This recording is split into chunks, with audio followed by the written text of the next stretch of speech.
ఈ పని బహు గొప్పది అని దావీదు సొలొమోనుతో పలికిన మాటను గురించి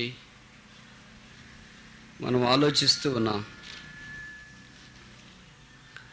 ఉదయకాలాన the principles of the work, పని యొక్క నియమాల గురించి మనకు జ్ఞాపకం చేయబడింది. ఈ మధ్యాహ్నము మరొక మాట మీద మనం ఆలోచించడానికి ప్రయత్నం చేస్తాం. 29వ అధ్యాయము 3వ వచనం. మరియు నా దేవుని మందిరం మీద నాకు కలిగిన మక్కువ చేత నేను ఆ ప్రతిష్ఠితమైన మందిరము నిమిత్తము సంపాదించిన వస్తువులుగాక నా స్వంతమైన బంగారమును వెండిని నా దేవుని మందిరం నిమిత్తము నేనిచ్చేదను.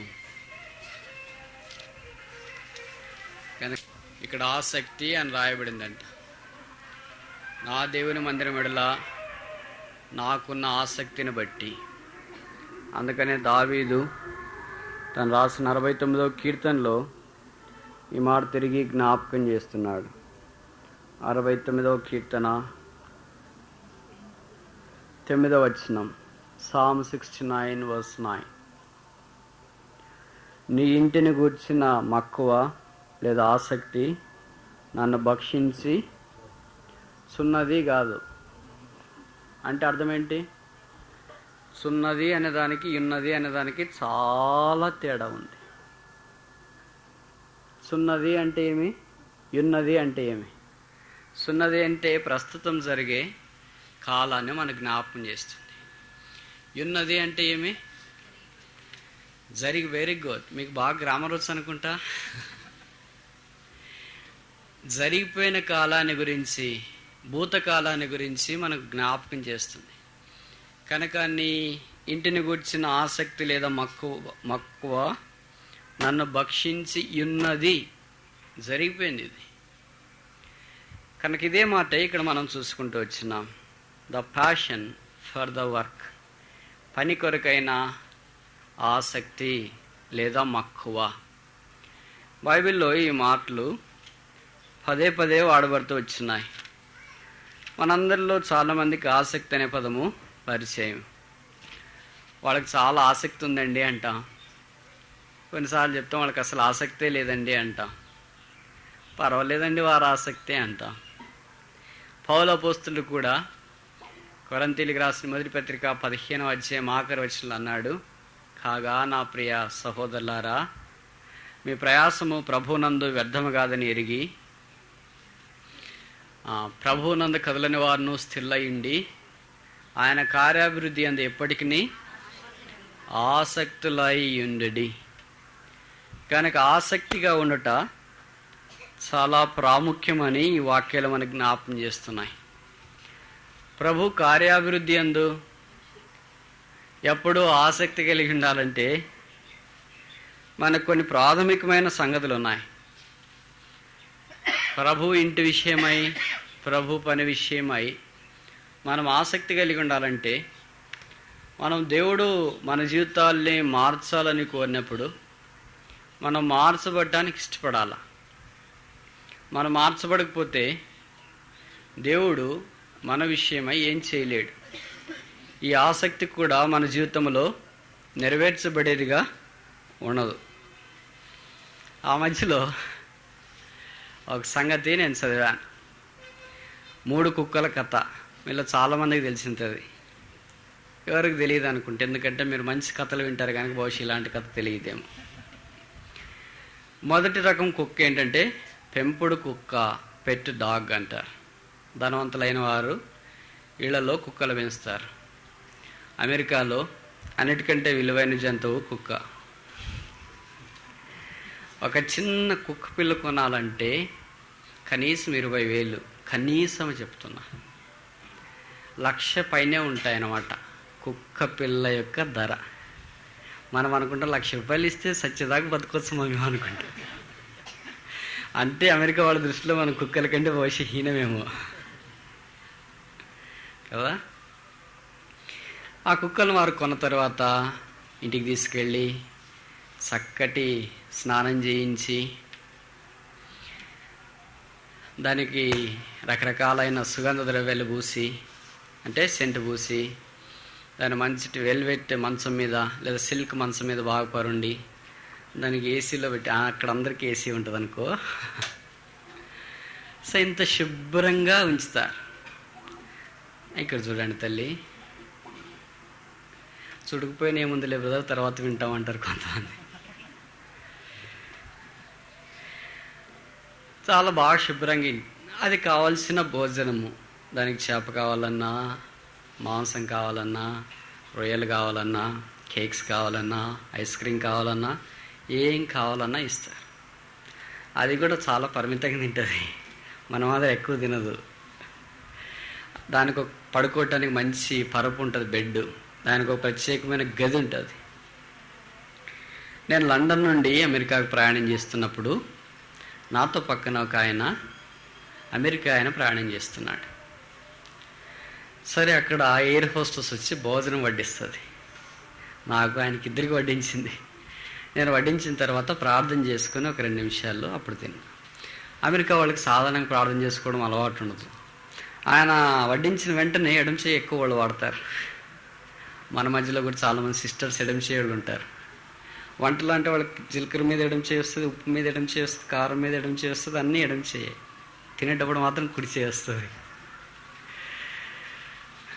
ఏమంటే చాలా రుచి ఉంటుంది బ్రదర్, ఎడమ చేతితో చేస్తే అంటారు మరి వాళ్ళు.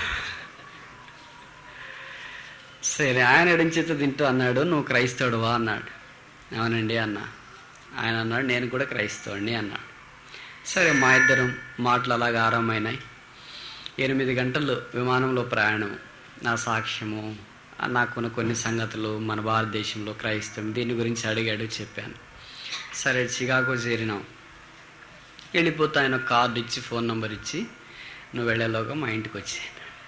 సరే, ఏదో ఒక సందర్భంలో వాళ్ళ ఇంటికి వెళ్ళాలని ప్రయత్నం చేసి ఫోన్ చేస్తే రమ్మన్నాడు.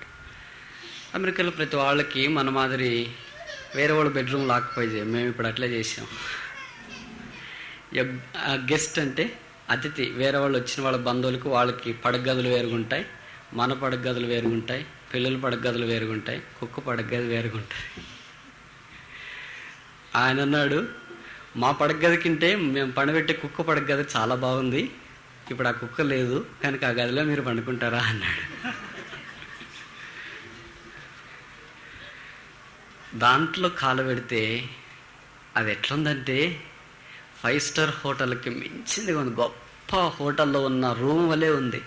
దీంట్లో కుక్కని ఎట్లా పండి పెట్టాడబ్బా అనిపించింది మాకు. కనుక మొదటి రకమైనది ఏంటంటే పెట్ డాగ్స్, పెంపుడు జంతువులు. కుక్క అనుకునిందంట, నన్ను ఎప్పుడు బంధించింటారు, చైన్ కట్టింటారు, తాడు కట్టింటారు, నన్ను ఈ పడక మీదే పడుకో అంటారు, ఇంటి చుట్టే తిరగాల, ఈ యజమానులతోనే మాటలు, ఇంకెవరు నన్ను పట్టించుకునే వాళ్ళు లేరు, ఇంకెవరు నా విషయం జాలు చూపేవారు లేరు. కుక్క బతుకు ఏం బతుకో, ఇలాంటి బతికే బతకూడదు అనుకునేదంట.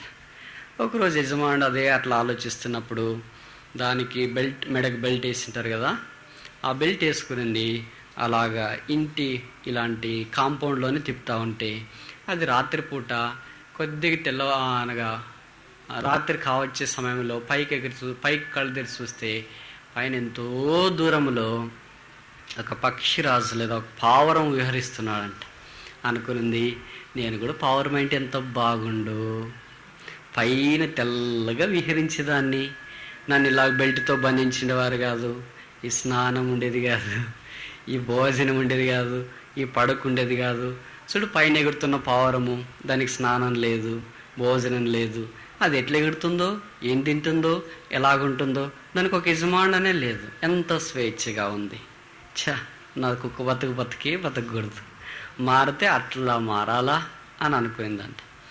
సరే, ఎలాగైనా మారదాంలే, ఇంక ఈ బతుకు వల్ల ఏం లాభం లేదని ఒకరోజు తీర్మానం చేసుకొని ఆ పెంపుడు కుక్క ఇంట్లో నుండి యజమానికి తెలియకుండా బయటకు వచ్చింది. బయటికి నేరుగా వస్తే ఆ వీధిలో ఆయన స్నేహితుడు కనిపించినాడు. ఎవరు? వీధి కుక్క. వీధి కుక్క కనిపించి, అరే బ్రదర్, ప్రైజ్ ది లార్డ్, ఎక్కడికి వెళ్తున్నారు బ్రదర్? నన్ను మా పలకరించొద్దయ్యా, ఈ కుక్క బతికే బాగలేదు, అరే చెప్పు, ఎక్కడికి వెళ్తున్నారు? చూడు, కనీసం నువ్వని ఎంత బాగున్నావు, వీధిలో ఇంటింటికి పోతావు, ఎవరేది వడ్డిస్తే అది తింటావు.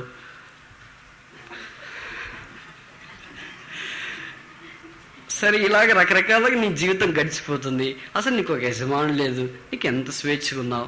నా చూడు, ఎప్పుడు నాకు గొంత చుట్టూ బిల్ట్ కట్టింటారు, వాళ్ళు ఏది వడ్డిస్తే అదే తినాలా.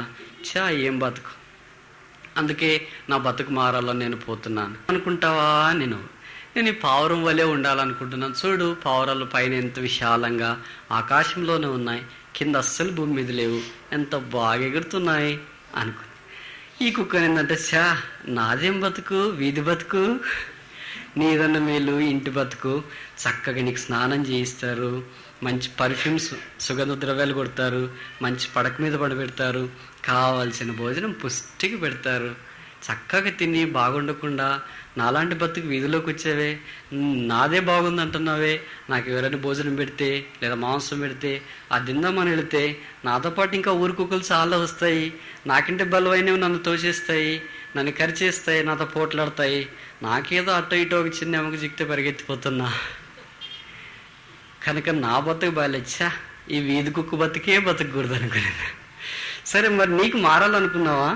నేను కూడా మారాలనుకున్నా. సరే, మన ఇద్దరం బయలుదేరదాం. వీరిద్దరు తోడైపోతుంటే కొద్దిగా ఊరు ఇంకా దాటి వాకిలు దాటి అలాగపోతున్నారు. ఎక్కడికి వెళుతున్నారా అంటే, వాళ్ళ ఊరికి చివర్లో ఒక సాధువు ఆశ్రయం వేసుకొని ఉన్నాడంట. ఆయన ఏదైనా ఇలాంటి జంతువుల్ని ఆ కోరుకున్న జంతువు రూపంలోకి మారుస్తాడని విన్నాయంట. అందుకే పావురాల రూపంలోకి మారాలి కదా అని ఆ సాధువు దగ్గరికి వెళుతున్నాయి. వీళ్ళిద్దరు పోతా ఉంటే వీరి స్నేహితుడు ఒకడు అడవిలో నుండి ఊర్లోకి నేరుగా పరిగెత్తి వస్తున్నాడు. ఎవరు? అడవి కుక్కలు ఉంటాయా? ఇప్పుడు చెప్పండి, ఇంత చిన్నది ఎందుకు మేము చెప్పేది? పిచ్చి కుక్క. వానకాలం ఎక్కువ ఉంటాయి. 3 కుక్కలు. ఒకటి పెంపుడు కుక్క, పెట్ డాగ్. రెండవది స్ట్రీట్ డాగ్, వీధి కుక్క. మూడవది మ్యాడ్ డాగ్, పిచ్చి కుక్క. పరిగెత్తుకొని వస్తా ఉంది. బ్రదర్ ప్రైజ్ ది లార్డ్, భలే వాళ్ళే నాకు ప్రైజ్ ది లార్డ్ చెప్తున్నారు. పరిగెత్తి, అరే ఆగు కొద్దిగా ఆగు. చెప్పండి బ్రదర్. కింద కారుతా ఉంది నోట్లో నుండి. ఎక్కడికి వెళ్ళాలో తెలియట్లేదు, ఎందుకు వెళుతుందో తెలియట్లేదు, అసలు గురి లేదు, గమ్యం లేదు, ఏం తింటుందో తెలియట్లేదు. అరే నీ బతికే బాగుంది, అడవుల్లోకి వెళుతున్నావు, ఊర్లోకి వెళుతున్నావు. అరే నా బతికేం బాగుంది, అసలు నేను ఏం ఆలోచిస్తున్నానో నాకే తెలియదయ్యా, ఎక్కడుంటున్నానో నాకే తెలియదు, ఏం తింటున్నానో నాకే తెలియదు, అసలు నాకు ఎవరంటే ఇష్టం లేదు, నేను వెళుతున్నా వెళ్ళదు, కొద్దిగా ఆగు. అరే మీరు ఎక్కడికి వెళ్తున్నారు? మేము ఊరి వెలపటికి వెళ్తున్నాం. నువ్వెక్కడికి వెళ్తున్నా? ఊర్లోకి వెళ్తున్నా. ఎందుకు? అడవిలో నుండి ఊర్లోకి వెళ్ళటానికి వచ్చిన. అట్లనా? మరి ఎందుకు వెళ్తున్నావు ఊర్లోకి అంటే చెప్పిందంట, ఊర్లో చాలా బాగుండదు, అడవిలో ఎవరు లేరు, ఊర్లో అయితే వేరే కుక్కలు ఉన్నాయి, వాటిని పోట్లాడవచ్చు, కరచవచ్చు, నా పిచ్చి అంతా వాడికి అంటియచ్చు. అడవిలో ఏమీ లేదు కదా, దేన్ని పోట్లాడటానికి లేదు. ఊర్లోనైతే మనుషులకి పిచ్చి వస్తుంది, జంతువులకు కూడా పిచ్చి వస్తుంది. అందుకే ఇలాగ చేయాలని పోతా. అరే ఆగు బాబు, ఆగు బ్రదర్, నువ్వు మారాలనుకుంటున్నావా? మారాలనుకో, మంచిదే కదా మార్పు వస్తే. ఈ పిచ్చితనం అంట పోతే ఏం మారాలనుకుంటున్నావు నువ్వు? మీరంతా ఏం మారాలనుకుంటున్నారు? మేము పావురం వల్లే మారాలనుకుంటున్నాం. ఎందుకంటే ఇక్కడ భూమి మీద ఉండవు, ఇంకా పైన ఎగురుతావు, ఎవరిని కరవాల్సిన పని లేదు, ఎవరు వచ్చి కట్టెలు తీసుకొని వచ్చి నిన్ను కొట్టరు, కనుక నీకు ఏ హాని ఉండదు. నువ్వు మారాలనుకుంటా, నేను కూడా మారాలనుకుంటున్నాను. సరే, ముగ్గురు కలిసి మన ఫ్రెండ్స్ ఊరు వెలబట్టున్న సాధువు గారి దగ్గరికి వెళ్ళాడు. ముగ్గురు నిలబడినారు. మీ వైపు చూపించి చెప్పనులేండి. ఇక్కడ పెద్ద డాగ్, పెంపుడు కుక్కనే పక్కనుంది, దాని పక్కన వీధి కుక్క, దీని పక్కన పిచ్చి కుక్క. 3 నిలబడినాయి. ఏంటి బ్రదర్స్ వచ్చినారు అని మన సాధువు అడిగాడు. మేము చాలా పెద్ద పని మీద వచ్చామండి. ఏంటండి చాలా పెద్ద పని అంటే? ఈ కుక్క బతికే బాగాలేదండి. అట్లానా? కుక్క అంటే చాలా మంచిది అనుకుంటారే అందరూ, నమ్మకానికి పెట్టింది పేరు అంటారే, అసలు ఈ బతక వల్ల ఏం లాభం లేదు, అందుకే మేము మారాలని వచ్చా. సరే, దేనికా మీరు మారాలనుకున్నారు? ఇదిగో పైన ఆకాశంలో ఎగురుతున్నాయి కదా, ఆ పావురాల వలె తెల్ల రంగు, ఆ అందమైన సొగసైన స్వభావము, ఆ మృదుత్వము, ఆ నిష్కళంకత మాకు కావాలని మేము కోరుతున్నాం. అందుకే మేము మీ దగ్గరికి వచ్చా. మీరు మారుస్తారా? నేను తప్పక మారుస్తా, కానీ మీకు ఒక్క చిన్న మనవి. ఏంటా మనం అంటే, మీరు మారాలని వచ్చారు కదా, మళ్ళీ ఒక్కసారి ఆలోచించుకోండి, మీరు మారాలనుకున్నారా నిజంగా లేదా? మీరు నిజంగా పూర్తిగా మారాలని పూర్తిగా ఉంటేనే మీరు మారుతారు. లేకపోతే మారకుండా ఉండటానికి అవకాశం ఉంటుంది. లేదు అప్పుడు అనుకున్నారంట, పిచ్చుకుక్కేమో గుర్తుంటాయి కదా దానికి ఏం చేస్తున్నాం అనేది, అది దానిలో కూడా అది ఉంది. వీధి కుక్క అనుకుని అరే రే మళ్ళీ పౌరం అయితే ఎట్లా, ఎప్పుడు గింజలే తినాలే, మాంసం దొరకదే. ఇంటి కుక్క అనుకునేది కేక్స్, ఐస్ క్రీమ్స్ అవన్నీ వీధి కుక్కకు రావు, నాకు వస్తుంది. నిజంగా మారదామా వద్దా అని ఆలోచిస్తూ ఉన్నాయి. ఏం చెప్పలేకపోతే ఆయన ఇచ్చిన సమయం గడిచిపోయింది చాలు, కనుక మీరు ముగ్గురు పావురాలు అయిపోదురుగాక అన్నాడు.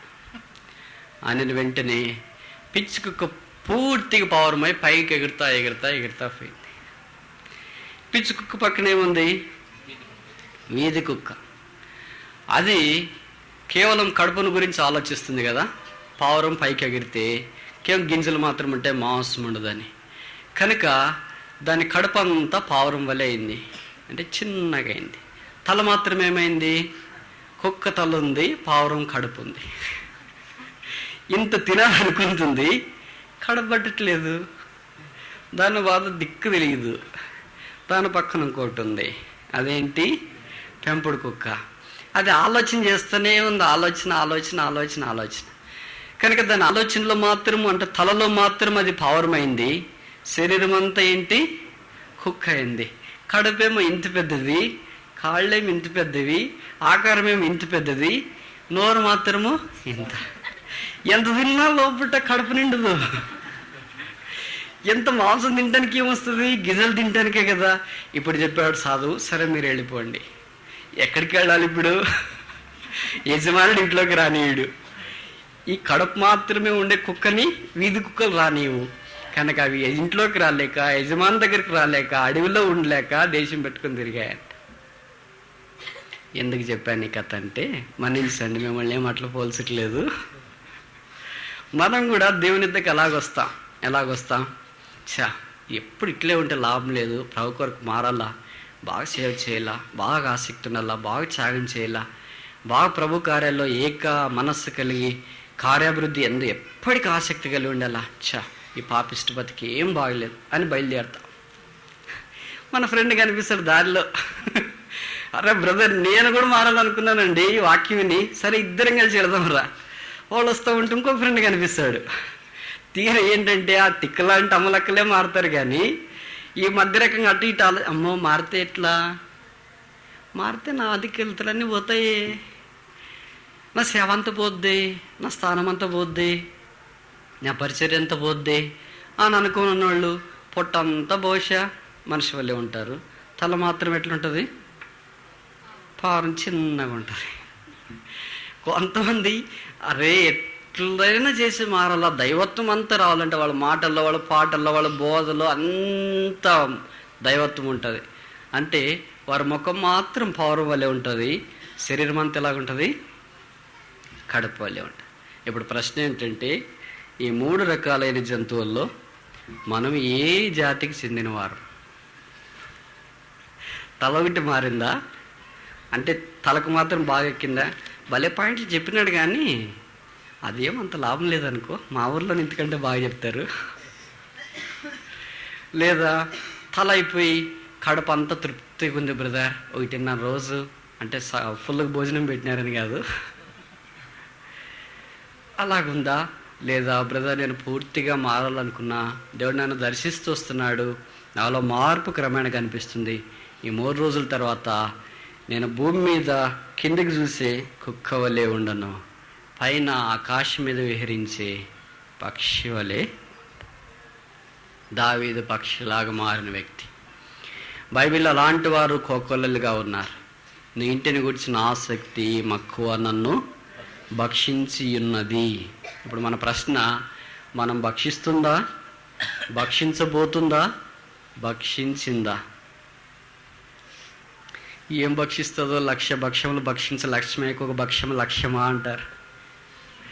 కానీ ఏం జరుగుతుందో బ్రదర్, ఏదో వాక్యం చెప్తున్నారు, వింటున్నారు, పోతున్నారు అని అనుకోబాకు. దేవుడు మన విషయమే చాలా పట్టింపు కలిగి ఉన్నాడు. అందుకే మనమందరం దావీదు వలె మారాలి, మనమందరం సొలొమోను వలె మారాలి. తద్వారా దేవుని మందిరం కొరకైన ఆసక్తితో మన జీవితాల్లో మనం ముందుకు సాగిపోవచ్చు. ఈ ఆసక్తి బైబిల్లో 5 అంతస్తుల్లో ఉంది. అసలు మనకు ఆసక్తి అంటేనే తెలియదు అనుకో, ఇంక వేరే అంతస్తులు ఏం తెలుస్తుంది?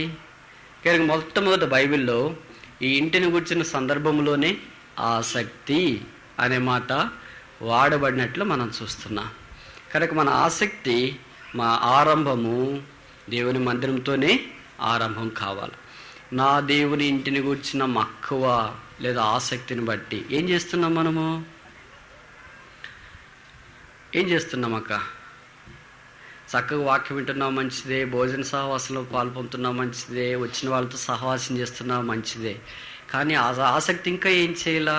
మందిరావడంలో పరిచయం చేసే స్థితిలోనికి మనల్ని తీసుకురావాలా. ఈ 5 రకాలైన ఆసక్తిలో మొదటి రకం ఏంటంటే ఆసక్తి మందిరాన్ని భక్షించేది. అది ఎలాగుంటుంది చూడండి. యాకోబు పత్రిక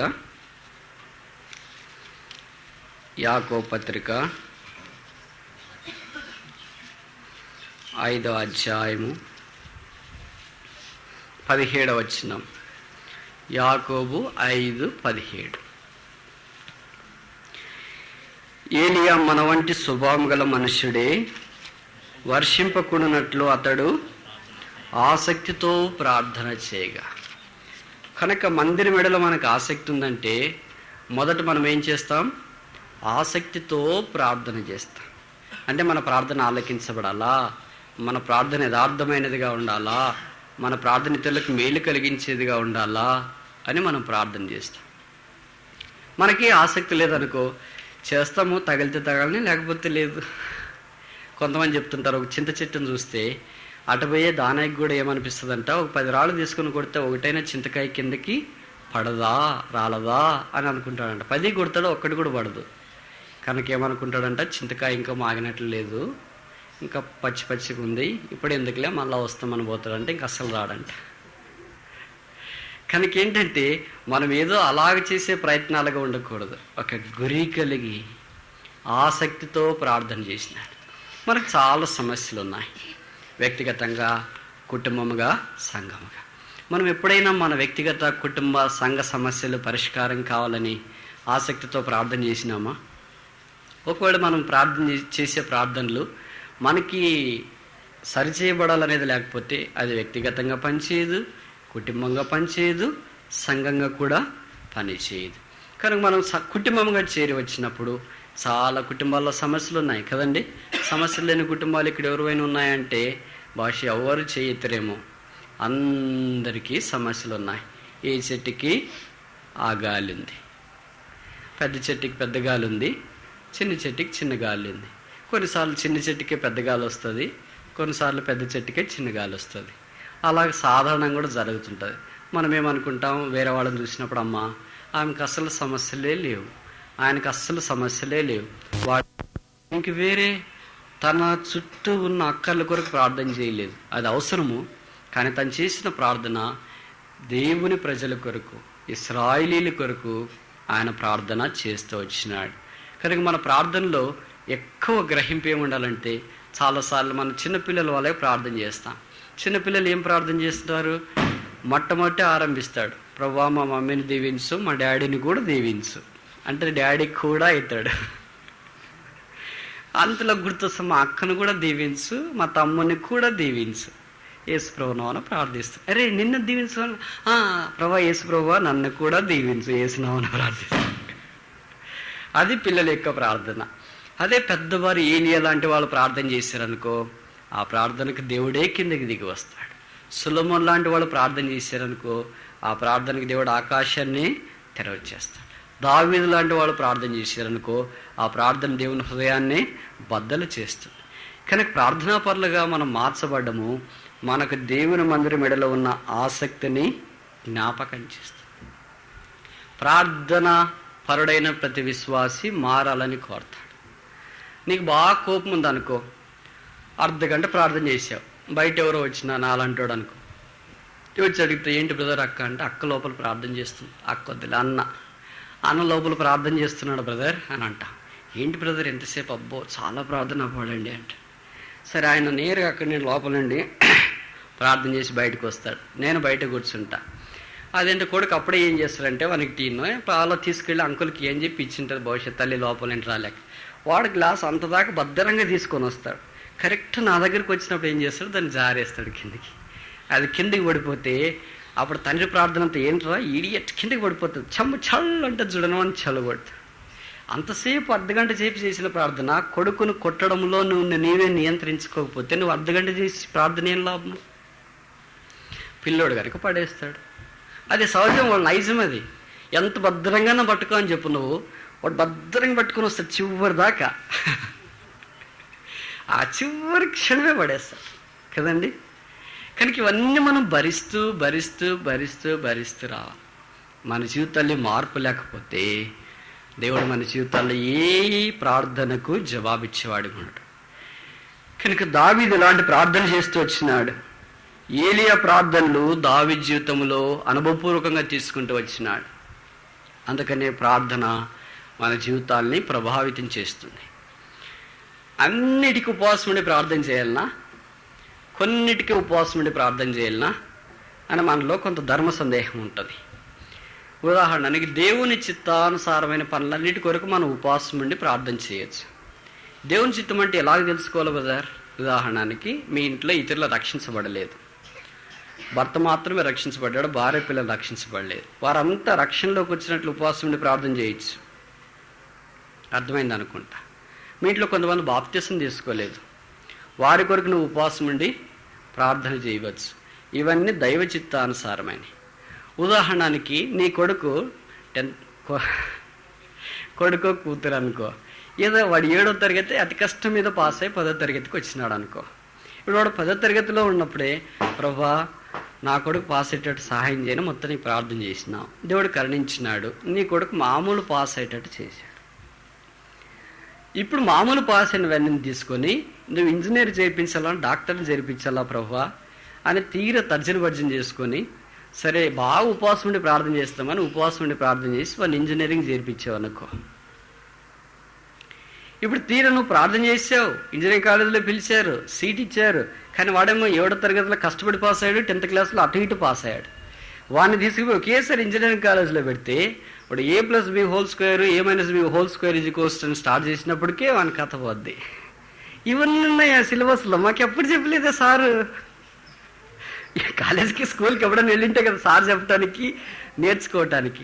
ఇప్పుడు నువ్వు కష్టపడి ప్రార్థన చేసినావు, సీట్ దేవుడు ఇచ్చినాడు అనుకున్నావు, పోయి ఇంజనీరింగ్లో చేర్పించావు. వాడు ఫస్ట్ ఇయర్ ఏదో కష్టపడ్డాడు, అలాగలాగ వచ్చాడు, D10 అయిపోయాడు. సెకండ్ ఇయర్ కూడా ఫస్ట్ ఇయర్లోనే ఉంటాడు. 2-3 ఏళ్ళు అయిపోయిన తర్వాత వానికంటే జూనియర్స్ అంతా ముందుకు పోతారు, వానికి సిగ్గేస్తుంది, ఇంట్లో పేచి పెడతాడు, నేను అసలు కాలేజీకి వెళ్ళను, అసలు ఆ కాలేజే బాగలేదు పో అన్నాడు. వీడు బాగలేదు కాదు, అసలు ఆ టీచర్లకే చెప్పేకి రాదు పో. ఇవన్నీ చేసిన తర్వాత మనం ఎంత కష్టపడి ఏంటబ్బా కాలేజ్ బాగాలేదా, పేరుంది, లెక్చర్స్ బాగాలేదా అని తీరు అక్కడికి పోతే అంతా మేమంతా బాగున్నామమ్మా, బాగలేదు మీ అబ్బాయి ఒక్కడే అని చెప్తారు వాళ్ళు నింపాదిగా చల్లగా చావు కబురు. అప్పుడేం చేస్తాడు, ఏంటి అసలు నువ్వే క్లాస్కి పోవట్లేదు అంటే, అసలు నాకు మ్యాథ్స్ ఇంట్రెస్ట్ లేదు, నన్ను ఇంజనీరింగ్ చేర్పిస్తాను, నువ్వు ప్రార్థన చేసి అని నీ మీదకి ఎదురు తిరుగుతాడు. ఇప్పుడు నేను వెళ్ళనే ఇంట్లో కూర్చుంటాడు అంటాడు. ఏం చేస్తావు? బైబిల్లో రాయబడింది, దేవుడు వారికి కోరుకొనినది వారికి అనుగ్రహించెను, అయితే వారికి క్షీణత కలగా చేసింది. కనుక ఏదో కోరుకున్నావు, అది దేవుని చిత్తమని నీకు తెలియదు, కానీ దేనికైనా ప్రార్థన చేయొచ్చు అని మాత్రమే నీకు తెలుసు అమాయకంగా.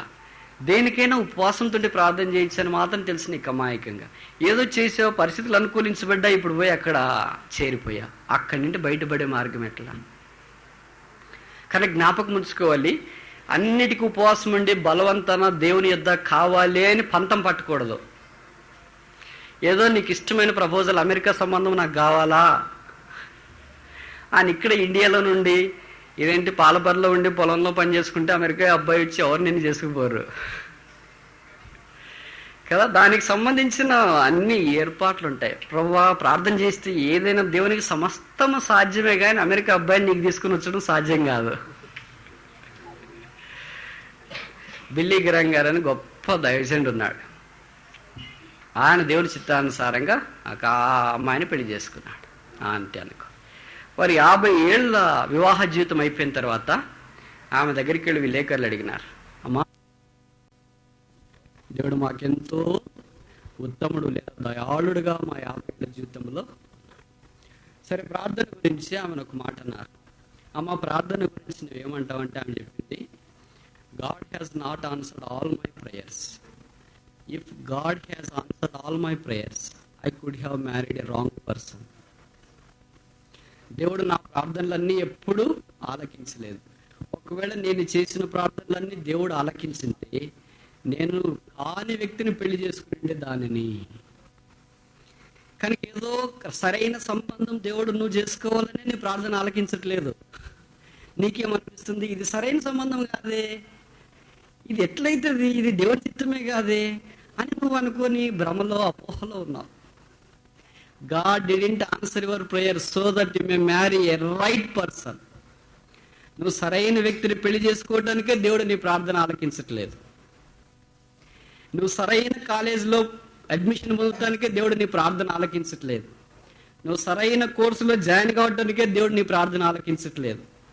నువ్వు సరైన ఉద్యోగంలో చేయటానికే దేవుడు నీ ప్రార్థన ఆలకించట్లేదు. నువ్వు సరైన విధానంలో సేవ చేయటానికే దేవుడు నీ ప్రార్థన ఆలకించట్లేదు. నువ్వు సరైన విధానంలో పొలంలో ఏ పంట ఎలా అని దాని గురించి ఆలోచించిన కారణం చేతనే, లేదా ప్రార్థన ఆలకించబడలేదు కనుకనే నువ్వు సరైన పంట వేయగలుగుతున్నావు. కానీ జ్ఞాపకం ఉంచుకోవాల్సింది ఏంటంటే, దేవుడు ప్రార్థన ఆలకిస్తేనే, దేవుడు ప్రార్థన ఆలకించకపోతే అది తప్పు అని అనుకోబాకు. చాలాసార్లు మనకు అదే అపోహ ఉంటుంది. సరే, ఏదో ఒక అమెరికా సంబంధం వచ్చింది, ఆ వారం రోజులు ఉపవాసం ఉండి ఎట్లయినా పెళ్లి చేసుకోవాలి ప్రభు అని ప్రార్థన చేసావనుకో, సరే దేవుడు కాకుండా తల్లిదండ్రులు ఆ పిల్లని మనసు మార్చినారు అనుకో, పెళ్లి చేసుకున్నావు అనుకో, నువ్వు అసలు రైలే చూడలేదు, విమానం ఎక్కించాడు అనుకో, అక్కడికి అమెరికా తీసుకెళ్ళాడు అనుకో, ఒక నెలలో ఇంట్లో పని మనుషులే వాడుకుంటాడు.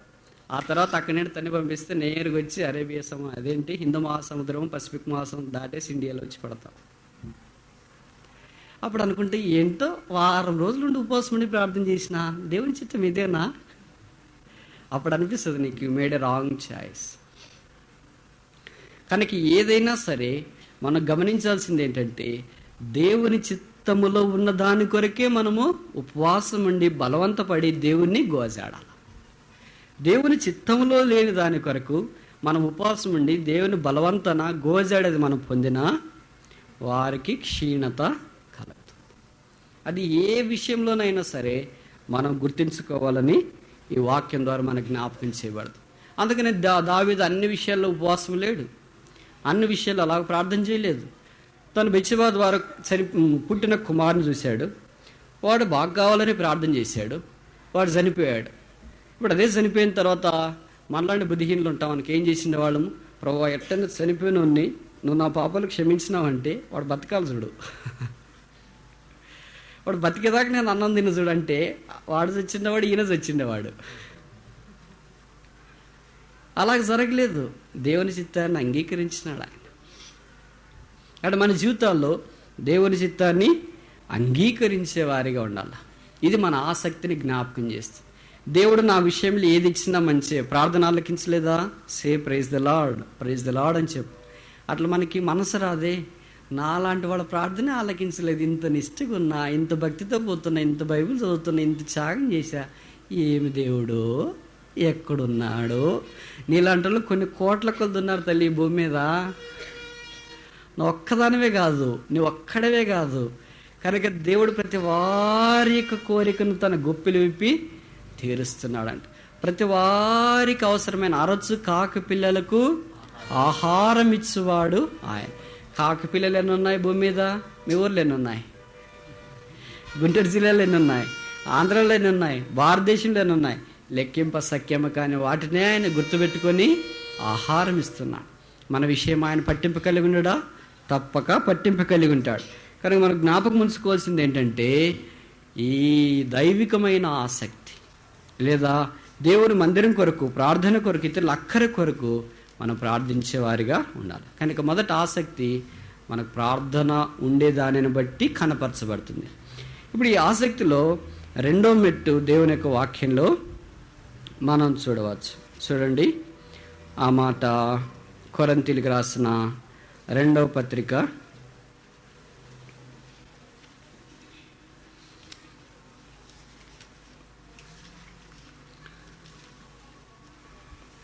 మన్నించండి. అపోస్తుల కార్యాలు 12వ అధ్యాయం. అపోస్తుల కార్యాలు 12వ అధ్యాయం 5వ వచనం. పేతురు చెరసాలలో ఉంచబడెను, సంఘమైతే అతని కొరకు అత్యాసక్తితో దేవునికి ప్రార్థన. కనుక ఆసక్తిలో ప్రార్థన ఉంది. రెండవది ఏంటమ్మా? అత్యాసక్తిలో కూడా ప్రార్థన ఉంది. ఆసక్తి ఒక చిన్న మెట్టు, మొదట ఆరంభం. ఆ పైన మెట్టు ఏంటి? అత్యాసక్తి. అంటే అవకాశము జరుగుతుందనే నమ్మకం లేనప్పుడు. ఇప్పుడు సంఘం పగలు ప్రార్థన చేస్తుందా, రాత్రి ప్రార్థన చేస్తుందా? రాత్రి ప్రార్థన చేస్తుంది. ఈ లోకమంతా ప్రస్తుతం ఎలాగుందంటే చీకటి వలె పాపంతో నింపబడింది.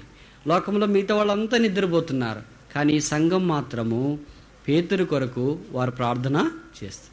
పేతురు విడిపించబడతాడని నమ్మకం ఎంత మాత్రమో వారికి లేదు. అయినా వారు ఆసక్తి కలిగి ప్రార్థన చేస్తున్నట్లు వాక్యాలు మనము చూస్తున్నాం. కనుక మొదటిది మనకు ఉండాల్సింది ఆసక్తి. రెండవది ఇంకా మనం ఎదగాల్సింది ఎక్కడికి? అత్యాసక్తి. మొదటిది పగలు చేసే ప్రార్థన. ఏలియా రాత్రిగా చేసింది. ఎప్పుడు చేశాడు? పగలు చేశాడు. బహిరంగంగా అందరూ చూసేటట్టు ఏలియా ప్రార్థన చేశాడు. అయితే ఇక్కడ మనం చూస్తున్నాం అత్యాసక్తితో రహస్యంగా ఇంట్లో సంఘము అంటే పిల్లలు, యవనస్తులు, ముసలివారు, సాధారణమైన వారు అందరు కలిసి ప్రార్థన చేస్తున్నారు. అందరు కలిసి ప్రార్థన చేయడం చాలా కష్టం. మీరు గమనించింటారు అనుకుంటా. ఇంట్లో కుటుంబ ప్రార్థన అనుకోండి, మీరు పిల్లలు అంతుంటే భర్త, భార్య, పిల్లలు అందరు కలిసి పాటలు పాడతారు, వాక్యం చదువుతారు, 2 మాటలు చెప్తారు అనుకో. ఆ తర్వాత ప్రార్థనకు ఆరంభిస్తే మొదట భార్య భర్తలు అనుకుంటారు. మొదట భర్త అంటాడు, భార్య నువ్వు చేయి, ఆ తర్వాత నేను చేసి ముగిస్తాను. ఇంకా భార్య ఆరంభించేటప్పటికే మెల్లగా పిల్లలు ఏం చేస్తారు? నిద్రపోయింటారు. ఆ తర్వాత భర్త ఆరంభించి వీరిద్దరు లేచి చూసేటప్పటికి పిల్లలంతా నిద్రపోయింటారు. కనుక అందరూ ప్రార్థన చేయడము చాలా కష్టతరమైంది. అయితే ఇక్కడ ఏం జరిగిందంటే అందరూ ప్రార్థన చేయడమే కాకుండా ఒక చిన్న అమ్మాయి మేల్కొని ఉంది. ఇంకా నాకే ఆశ్చర్యం వేస్తుంది, ఇది ఎట్లా సంభవమా? మన ఇంట్లో పిల్లలంతా నిద్రపోతారే, ప్రార్థన అంటే వాళ్ళకి నిద్ర వస్తుంది. అంతదాకా క్రికెట్ అంటే నిద్రపోద్ది కదండి. ప్రార్థన అంటే అబ్బా ఎప్పుడు మా మమ్మీ ప్రార్థన ప్రార్థన ప్రార్థన అంటది, ఇంకేం లేదు. రేపు ప్రార్థన వదిలేరా, క్రికెట్ పెడదామని డాడీ అన్నాడు. మా డాడీ చాలా మంచివాడు మమ్మీ, భలే మంచివాడు, ఇద్దరు కలిసిపోతారు ఎక్కడికి. కనుక నేను చెప్పడం ఇక్కడ మంచిది కాదు. కనుక మనం గుర్తించాల్సింది ఏంటంటే ఈ చిన్న పిల్ల కూడా వారితో పాటు రాత్రి ప్రార్థన చేస్తుంది. దీన్ని ఏమంటారు? అత్యాసక్తి అంటారు. కనుక మనకు ఆసక్తి ఉందా, అత్యాసక్తి ఉందా? మనలో చాలామందికి ఆసక్తి ఉంటుంది కానీ అత్యాసక్తి ఉండదు. అత్యాసక్తి అంటే అందరూ కలిసి. మూడోది మనం చూస్తాం, కొరింథీయులకు రాసిన 2వ పత్రిక 6వ అధ్యాయం 8వ అధ్యాయము 17వ వచనం. 2 కొరింథీ 8వ అధ్యాయము 17వ వచనం. అతడు నా హెచ్చరికను అంగీకరించను గాని అతనికి విశేష ఆసక్తి కలిగినందున తన ఇష్టము చొప్పుననే మీ యొద్దకు బయలుదేరి వచ్చుచున్నాడు. ఈ దాతృత్వాన్ని గురించి 8-9 అధ్యాయాల్లో అపోస్తలుడైన పౌలు జ్ఞాపకం చేస్తున్నాడు. పుచ్చుకొనుట కంటే ఇచ్చుట ధన్యము, దేవుడు ఉత్సాహముగా ఇచ్చువాని ప్రేమించును, వారు నిరుపేదలైనను వారి దాతృత్వము వర్ధిల్లెను అనే మాటలు ఈ 2 అధ్యాయాల్లో మనం చూస్తున్నాం. అతడు నా హెచ్చరికను అంగీకరించిన కానీ అతనికే విశేష ఆసక్తి. ఎవరైనా? తీతు. ఈయన పౌలు యొక్క జతపనివాడు, సాధారణమైన యవనస్తుడు. ఈయనకే విశేష ఆసక్తి కలిగింది, ఆయన వద్దకు వస్తున్నాడు. ఈ విశేష ఆసక్తి అనేది బైబిల్లో ఈ దాతృత్వం యొక్క సంగతిలో చెప్పబడింది. దాతృత్వము అనగా ఇతరులకు సహాయపడుట, ఇతరుల యొక్క భౌతికమైన అక్కర్లో పాలు పొందట అనేది వచ్చినప్పుడు మనకు చాలా కష్టం అనిపిస్తుంది. మాకే చాలా ఉందండి, ఇంకెక్కడ సహాయం చేయగలము? నిజమే, ప్రతి వారికి చాలా ఉంటుంది. అలాగని ఇతరులు మనం వెళ్ళి అడగాలని కాదు ఉద్దేశ్యం. సాధారణంగా ఇతరులు ఎప్పుడు వెళ్ళి మనం అడగకూడదు, అప్పు అస్సలు అడగకూడదు, మరీ విశ్వాసాలను అడగకూడదు. అంటే అన్నలను అడగొచ్చు కదా బ్రదర్ అని అనుకోబాకు, అది అస్సలు మంచి పద్ధతి కానే కాదు, నీకున్నా లేకపోయినా సాధారణమైన పరిస్థితుల్లోనే ఉండు. ఇంకొకవేళ ఏదో నువ్వు హాస్పిటల్లో ఉన్నావు, విశ్వాసులు ధైర్యం చేసి ముందుకు వచ్చి నీకు సహాయం చేస్తే అది వేరే విషయం. కానీ ఈ పరిస్థితుల్లో కూడా అపోజిడైన పౌలుతో తీతు కలిసి ఏకీభిస్తున్నాడు. ఈయనకేముందంట? విశేష ఆసక్తి. దేన్ని బట్టి విశేష ఆసక్తి? దేని కొరకు వచ్చింది? తన కుటుంబం కొరక, తన పిల్లల కొరక, తన అక్కడి కొరకు కాదు. సంఘంలో చాలామంది చెదిరిన సంఘాల్లో పేదలుగా ఉన్నారు. వారి కష్టార్జితంలో వారి పోషణను వారు భరించలేని వారుగా ఉన్నారు. ఎంత నిరుపేదలు అంటే మన భారతదేశంలో ఉన్నంత నిరుపేదలు అనుకోండి. అంటే కూలి చేస్తేనే జరుగుతుంది, లేకపోతే జరగదు. పేదరికం అనేది చాలా దేశాల్లో ఉంది, కానీ అన్ని దేశాల్లో మనం ఒక్కున్నంత పేదరికం లేదు. ఇప్పుడు అమెరికాలో అనుకో, మన మాదిరి చిన్న చిన్న ఊర్లు ఉండవు. ఇట్లా చిన్న చిన్న ఊర్లో చిన్న చిన్న కొట్టాలు వేసుకొని, ఎద్దులు కట్టుకొని, ట్రాక్టర్ పెట్టుకొని, ఉదయం అయితేనే పొలాల దగ్గరికి వెళ్ళి వరి నాట్లు వేసి, మందులు వేసి, కోసి తీసుకొని వచ్చి అమ్మి డబ్బులు తీసుకునేది లేదు. ఏముంది మరాడా? పెద్ద పెద్ద పొలాలు. అంటే పేద రైతు అనుకో 500 హెక్టార్లు, ఎకరాలు వేరే, హెక్టార్ వేరే. దాదాపు 2 కంటే పైన ఎకరాలు కలిగింది హెక్టార్ అనుకుంటా. 2.5 ఎకరాలు అయితే ఒక హెక్టార్. 500 హెక్టార్లు అంటే చూడండి, 1000 ఎకరాల పైన పేద రైతుకు ఉంటుంది.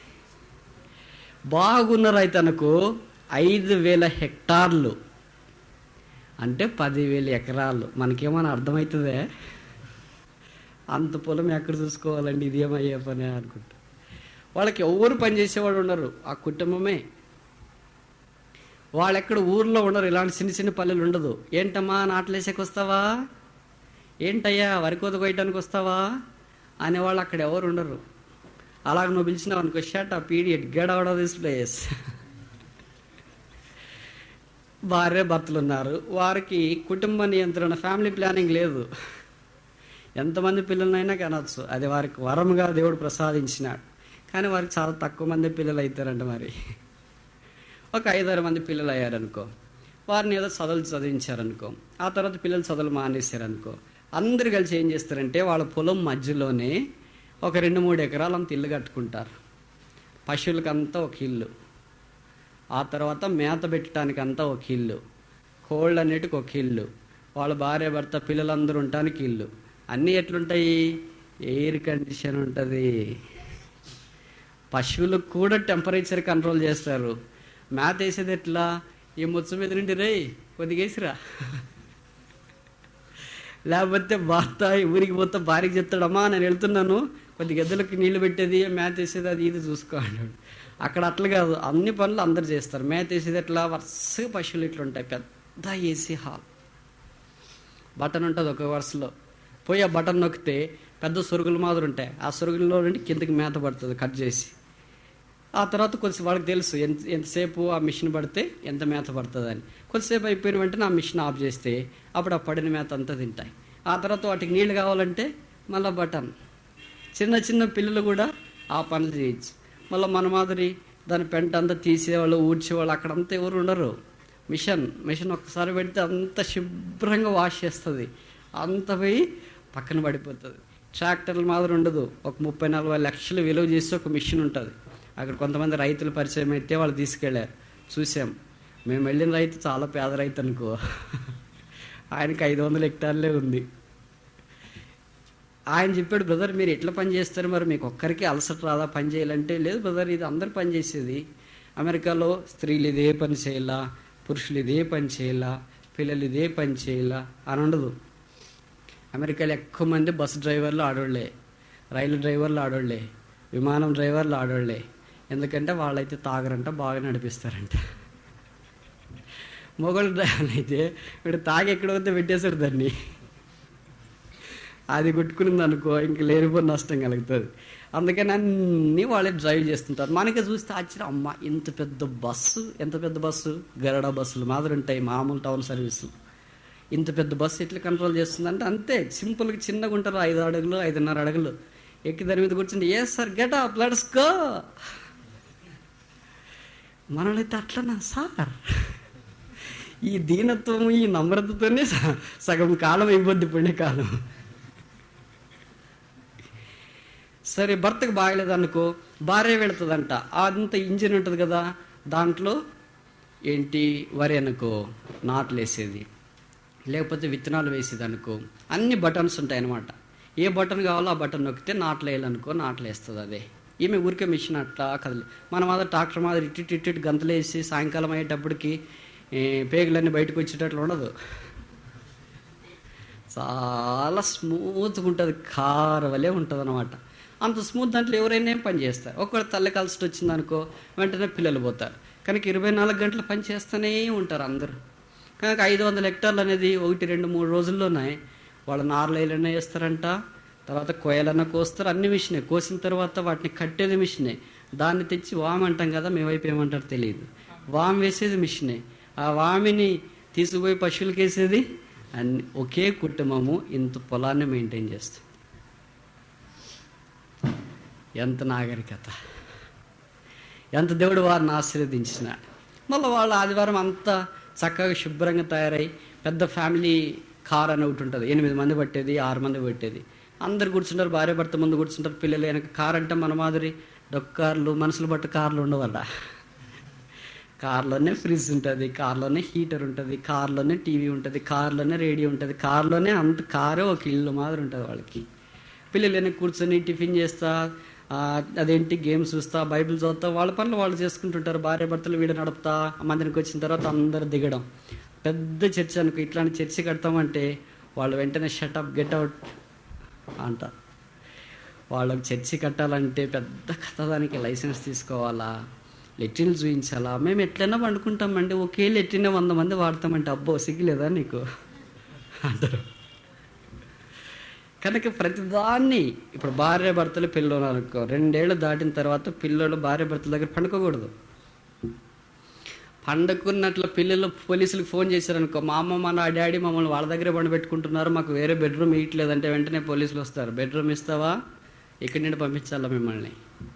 మా పిల్లలండి మా దగ్గరే పండుకుంటామండి, రాత్రి దూరం పండు పెడితే భయపడతారండి, చెడ్డకాళ్ళు వస్తాయండి అంటే, బలిదానం నీకు భయం వస్తుంది, వాళ్ళకేం భయం వస్తుంది, పక్కన పంపించంట. కానీ అన్నీ శుభ్రంగా నీట్గా ఉంటాయి. ఇప్పుడు జరిగే సంగతి ఏంటంటే, వారికి అలాంటి పరిస్థితుల్లో ఉన్న వారి ఇతరులకు సహాయం చేయడానికి విశేష ఆసక్తి అనేది మనకున్న పేదరికములో, మనకున్న ఐశ్వర్యంలో కూడా వారికి సహాయం చేస్తూ రావాలి. తీతు ఇలాగ సహాయం చేసే సంఘాలందరి దగ్గరికి వెళ్ళి వారి దగ్గర వారు ఇచ్చిన కానుకలు తీసుకొని పేదవారికి సహాయం చేయడానికి వెళ్ళాడు. ఒకవేళ దేవుడు నీకు ఇచ్చినాడు అనుకో, దేవుని మందిరం కట్టబడాలా, దేవుని మందిరం యొక్క అక్కర్లు ఉన్నాయి. ఇక్కడ రాయబడింది, దావీదు చాలా కార్యాలు చేశాడు. బంగారు సంపాదించినాడు, వెండి సంపాదించినాడు, దేవదారు మాటలు సంపాదించినాడు, ఇనుము సంపాదించినాడు, ఇత్తడి సంపాదించినాడు, అన్నీ చేశాడు. అంటే తనకున్న మక్కువ చేత అన్నీ తను సంపాదించాడు. మనకైతే అన్నీ ఉంటాయి కానీ దేవుని మందిరంలో ఏముండవు.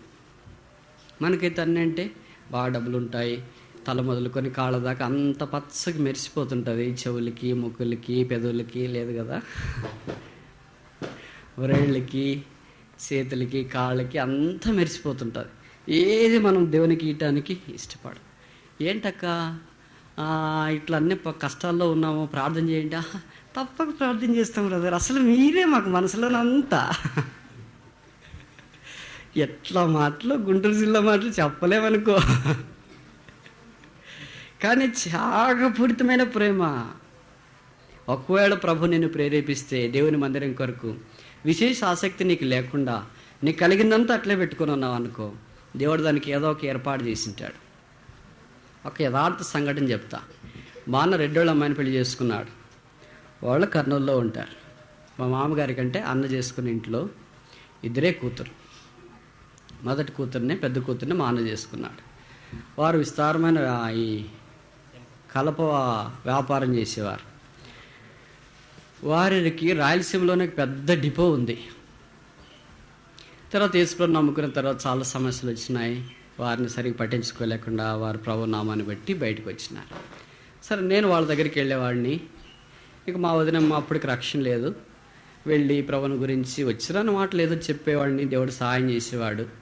ఆమె కొంతకాలానికి ప్రభులోకి వచ్చింది. మా వదినకి ఎట్లాంటి బంగారం ఉందంటే, వాళ్ళ ఆభరణాలు ఉన్నాయంటే ఏ చీర కడితే దానికి మ్యాచింగ్, పైనుంటి కింద దాకా. మా అత్తగారు అనేవారు, ఇవన్నీ చాలా రకరకాలు తయారు చేసాం చూడు జయరాజు అంటే. అసలు నాకు ఈ ఆసక్తి లేదు, ఇప్పుడైతే కొద్దిగా ఉన్నిందిలే, ఆ దినాలు అస్సలు లేదు.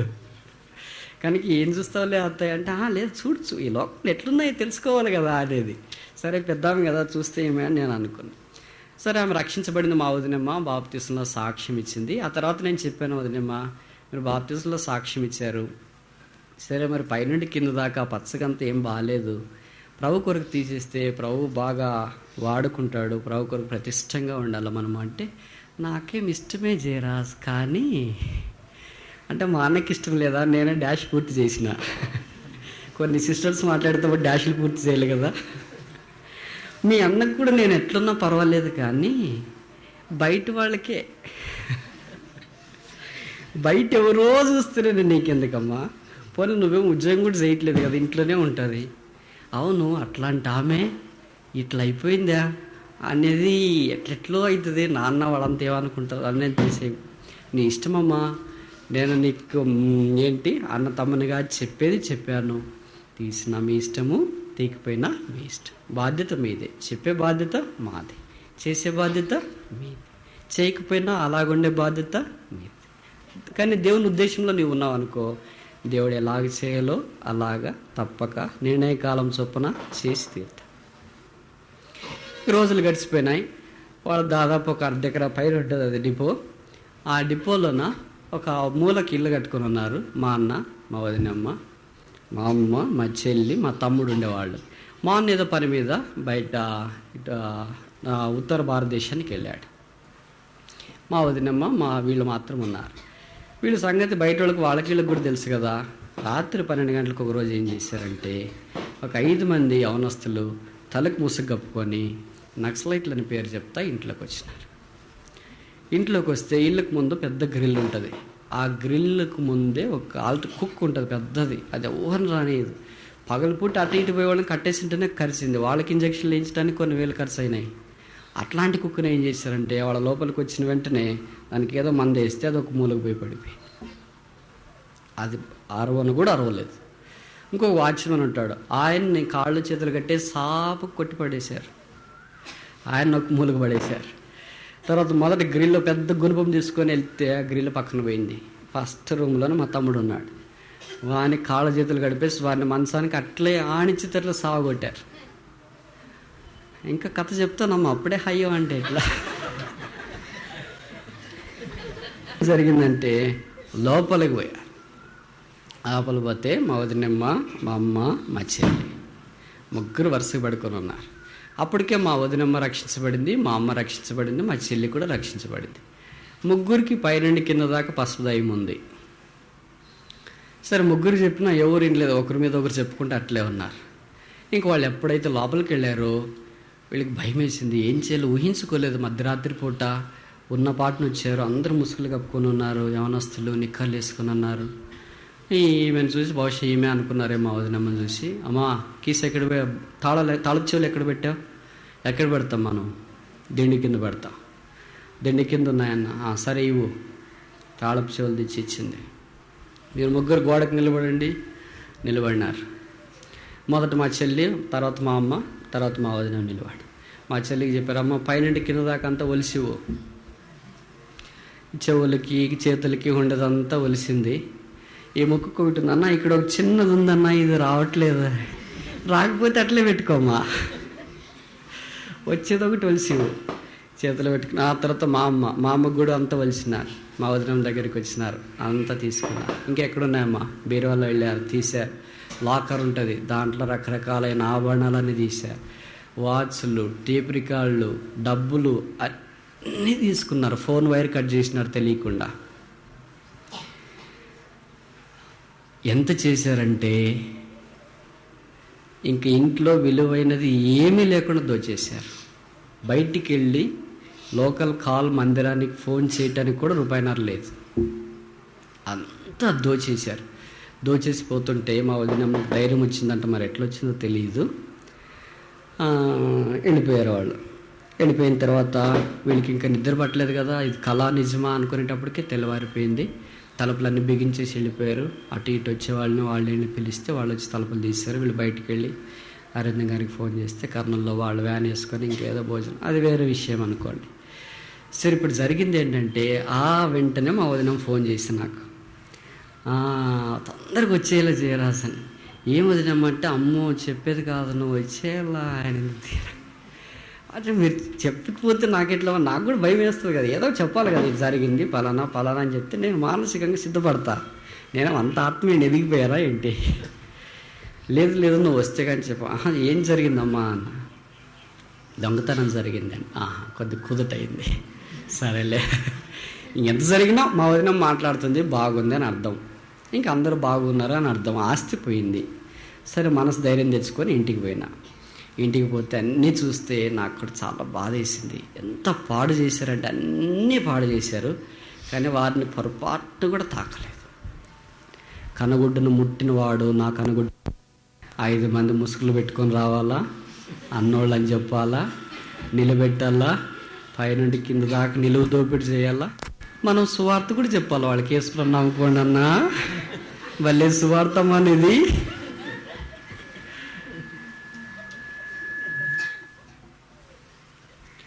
నేను అన్నానమ్మా, చూడు దాదాపు ₹1,00,000 దాకా పోగొట్టుకున్నారు. దేవుడు చెప్పినప్పుడు మీరు విధేయత చూపించి అవన్నీ పడవేసి లేదా అమ్మవేసి మీకైనా పెట్టుకుని ఉంచుకుని ఉండొచ్చు, మీ పిల్లల కొరకైనా వాడుకుని ఉండొచ్చు, లేదా దేవుని కార్యాల కొరకు కొంత ఇచ్చిండొచ్చు. ఏం తప్పు ఉంది? ఇప్పుడు ఎవరు తిన్నారు? దేవునికా చెందలేదు, మీ పిల్లలకా చెందలేదు, మీకా చెందలేదు, నాలాంటి అభాగ్యునికా దక్కలేదు. ఎవరికి దక్కింది? ధన్య జీవి అన్నలకు దక్కింది. బయటికి పోయి సాక్ష్యం చెప్పమంటే ఏం చెప్తావమ్మా ఇప్పుడు చెప్పు. నేను అడుగుతుంటా వదినమ్మని ఎప్పుడైనా వెళ్ళినప్పుడు, వదినమ్మ ఈ నగలన్నీ తీసేసావు, ఎందుకు తీసేసావమ్మా అని నిన్ను ఎవరన్నా అడిగితే ఏం చెప్తావు అంటే, ఏమో చెప్తాను లేబ్బా, మళ్ళీ ఇప్పుడు ఎందుకు అవన్నీ ఏం చెప్తావా అని. ఇప్పుడేం సాక్ష్యం ఉంది? బహుశా నువ్వు ఏం చెప్పగలవు అంటే, దేవుడు నన్ను ఇలాంటి దొంగల నుండి కాపాడాడు, దేవుడు భద్రపరిచాడు, దేవుడు సహాయం చేశాడు, దేవుని కాపుదల ఉంది, ఇంత మాత్రం నువ్వు చెప్పగలవు. అంతకంటే ఇంకెక్కువ పోలేవు. కారణం నువ్వు దేవుని కొరకు సమర్పించు. విశేష ఆసక్తి మనల్ని ఏం చేస్తుందంటే, ఇతరుల యొక్క అక్కర్లో పాలు పొందేటట్టు మనల్ని చేస్తుంది. ఒకవేళ అక్కర్లో మనం పాలు పొందకపోతే మనకు జరిగే నష్టం మనకు తెలియకుండానే జరిగిపోతుంది. తీతు ఇలాంటి ఆత్మ సంబంధమైన తాత్పర్యంలో ఉన్నట్లు వాక్యాలను మనము చూస్తున్నాం. ఇప్పుడు 3 విషయాలు చెప్పాను మీకు. మొదటిది ఏంటి? ఆసక్తి. రెండవది ఏంటి? అత్యాసక్తి. మూడవది ఏంటి? Very good. ఇప్పుడు 4వది రోమాపత్రిక 10వ అధ్యాయంలో రాయబడింది. రోమాపత్రిక 10వ అధ్యాయం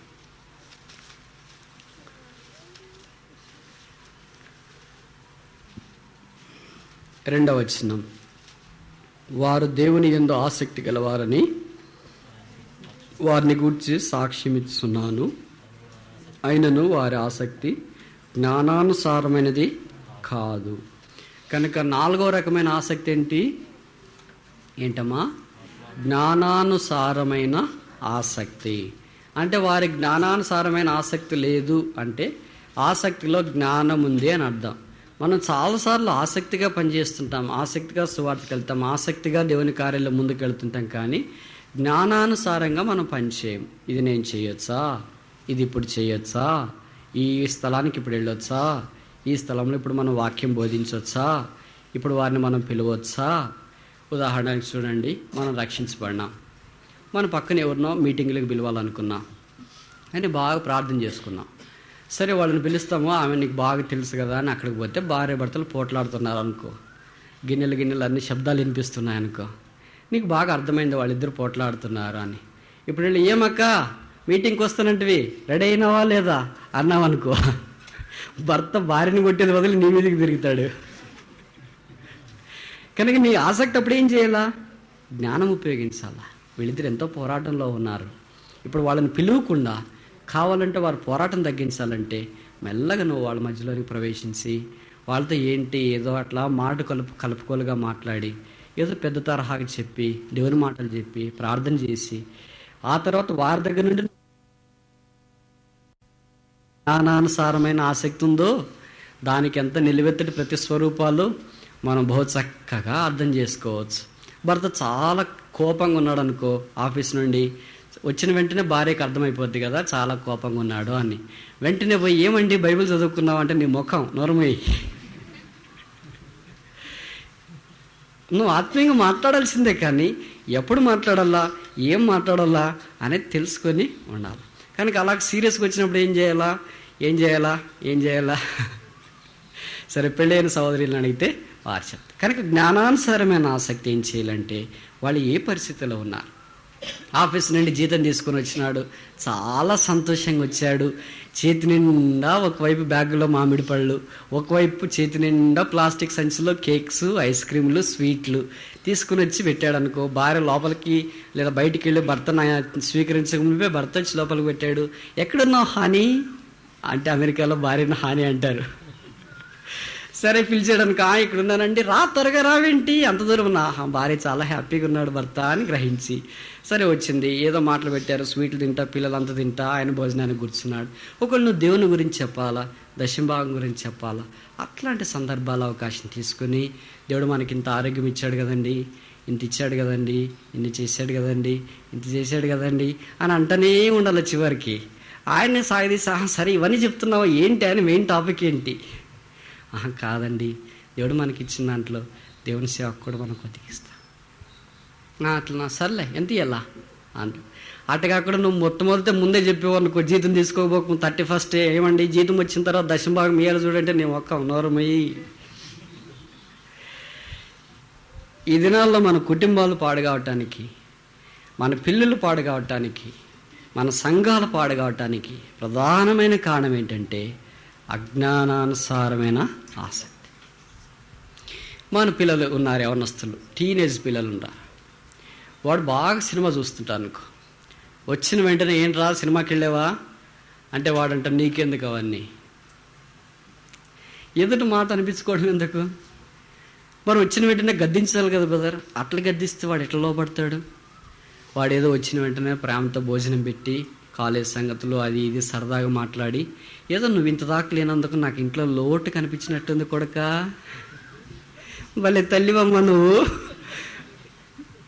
అట్లా మెల్లిగా సంభాషణ ఆరంభించి, నువ్వు ఎక్కడికి వెళ్ళినావో నాకేం అనుమానం వస్తుంది, బహుశా అక్కడికి వచ్చేమో నాకు తెలుసు నువ్వు చాలా నమ్మకస్తుడు అని, అయినా అలాగవన్నీ చాలా పెంపదలతో దగ్గర కూర్చొని క్రమశిక్షణలోకి తెచ్చుకోవటం అవసరం. అప్పుడు దేవుని యొక్క వాక్యం చెప్తూ, ఇంకోసారి అలాగే వెళ్ళకూడదు, నువ్వు వద్ద నాకెంతో కొరతుంది, నువ్వు ఉంటే మనం ఇద్దరు బాగా వాక్యం చదువుకోవచ్చు, ప్రార్థన చేసుకోవచ్చు, అన్ని విషయాల్లో పనుల్లో సాయం చేయొచ్చు, అసలు నీలాంటి కొడుకు నాకు ఇంకా. ఇవన్నీ ఎందుకు చెప్తున్నానంటే, తల్లిదండ్రులుగా మనం పొరపాట్లు చేస్తున్నాం. అందుకే చూడండి, మన పిల్లలు ఎవరైనా మన మాట వింటారా? మన కూతురు చెప్పాం చదువుకో, బలేదానే నువ్వు చదివే వీటికి ఏడ్చినావు చూడు, అంత అనిపించుకోడు. మనకి ఏం సిగ్గు అనిపించదు, ఏమంటే అంటేలే అన్నలే నా కొడుకే కదా, నా కూతురే కదా, ఎందుకు అనిపించుకోవాలా? అజ్ఞానానుసారమైన ఆసక్తి ఎందుకు ఉపయోగించాలా? కనుక పిల్లలకి ఎలాగ చెప్పాలో అలాగ చెప్పాలి. దీని అంతటికి ఏముండాలా? జ్ఞానానుసారమైన ఆసక్తి. నీ పిల్లలు చదువుకోవాలని తెలుసు, మందిరికి రావాలని తెలుసు, కుటుంబం అంతా రక్షించబడాలని నీకు తెలుసు, వారందరినీ కట్టుకోవాలని తెలుసు, నీతో పాటు స్థానిక సంఘానికి కూడా ఆశీర్వాదం రావాలని తెలుసు. ఇవన్నీ నువ్వు ఆలోచిస్తున్నప్పుడు ఎలాగుండాలా? జ్ఞానానుసారంగా ఉంటూ. ఈ జ్ఞానానుసారమైంది లేకపోతే మనకి ఎంతో ఎంతో ఎంతో నష్టం కలుగుతుంది. కొన్నిసార్లు భార్య భర్తలకే గొడవలు వస్తుంటాయి, ముఖ్యంగా విశ్వాసులకి. ఇద్దరు విశ్వాసులే వచ్చి ఏదైనా చెప్పారనుకో, అమ్మో ఏంటి చెప్పడం ఆరంభిస్తే, అబ్బా అట్లా నాక, అయ్యో బ్రదర్ ఆయన మీ ఎదుట విశ్వాసండి, ఇంటికి వస్తే పిశాసండి. బ్రదర్ని అడిగితే ఏంటి బ్రదర్ ఆమె మీ ఎదుట దేవతండి, ఇంటికి వస్తే దయ్యమండి. ఇంట్లో దయ్యానికి పిశాచికి పెళ్ళైంది, బాగానే ఉందిగా. బయటికి చుట్టానికి ఏం బాగున్నారు, లోపల అంతరంగంలో దైవికమైన ఆసక్తి వారికి లేదు. కనుక ప్రతి విషయం పరిష్కారం చేసుకోవటానికి దేవుడు మనకు తెలివిచ్చినాడు, దేవుడు మనకు జ్ఞానం ఇచ్చినాడు, దేవుడు మనకు బైబిల్ ఇచ్చినాడు, దేవుడు మనకు పరిశుద్ధాత్మ దేవుని ఇచ్చినాడు, దేవుడు మనకు సంఘాన్ని ఇచ్చినాడు. ఇవన్నీ మనం వాడుకుంటూ మన వ్యక్తిగత కుటుంబ సంఘ జీవితాల్ని మనం కట్టుకుంటూ రావాలి. అప్పుడు వ్యక్తిగత కుటుంబ జీవితాలు భూమి మీద ఎలాగుంటాయి? పరలోకం మాదిరి ఉంటాయి. అలాగే లేకపోతే మన వ్యక్తిగత కుటుంబ సంఘ జీవితాలు భూమి మీద ఎలాగుంటాయి? నరకం మాదిరి ఉంటాయి. అబ్బో ఇంటికా బ్రదర్ నరకం, అబ్బో మందిరమా బ్రదర్ నరకం, అబ్బో ఆఫీసా, ఇంకా చెప్పనలేవు కాదు. కానీ ప్రతి విషయంలో మనకంతా ఏం తెలుసు అంటే బాగా వాక్యం చదవడం తెలుసు, బాగా వాక్యం వినడం తెలుసు, బాగా ప్రార్థన చేయడం తెలుసు, బాగా వాక్యం ఇతరులకు చెప్పడం తెలుసు. కానీ దాన్ని మన వ్యక్తిగత జీవితంలో అన్వయించుకొని ఆచరణలో పెట్టడంలో చాలా కొరత కలిగి ఉన్నామంటే తప్పు కాదు. మనం ఏమనుకుంటాం? పిల్లల్ని ప్రోత్సాహపరిచి వారిని మెచ్చుకొని దైవిక క్రమంలో తెచ్చే తప్పు అనుకుంటాం. పిల్లలు బత్యం వాడాలి బ్రదర్ అని బత్యం తీసుకుని నువ్వు కొట్టావు అనుకో, ఇప్పుడు కొట్టేసుకుంటాడు, పెద్దగైన తర్వాత వాడు సావబాస్తాడు. అలాంటి వాళ్ళు ఉన్నారండి. నేను చెప్పే తప్పు కాదు, చాలామంది చూసారు. ఎందుకంటే పిల్లలు మర్చిపోతారని ఎప్పుడు అనుకోవద్దు. ఇవన్నీ ఎందుకు సొలొమోను భక్తుడు రాశాడంటే ఇది గుర్తుపెట్టుకోవాలా. దాని ప్రకారం మనము మన పిల్లలు, రకరకాల పిల్లలు, ఎవరో పక్కనింటి పిల్లలు కొడుతున్నారని నువ్వు కొట్టావనుకో, వాళ్ళ పిల్లలు పుట్టిన విధానం వేరే, నీ పిల్లలు పుట్టిన విధానం వేరే. నీ పిల్లలు ఎలాగుంటారంటే నీ తెలివే ఉంటుంది, నీ భర్త తెలివే ఉంటుంది.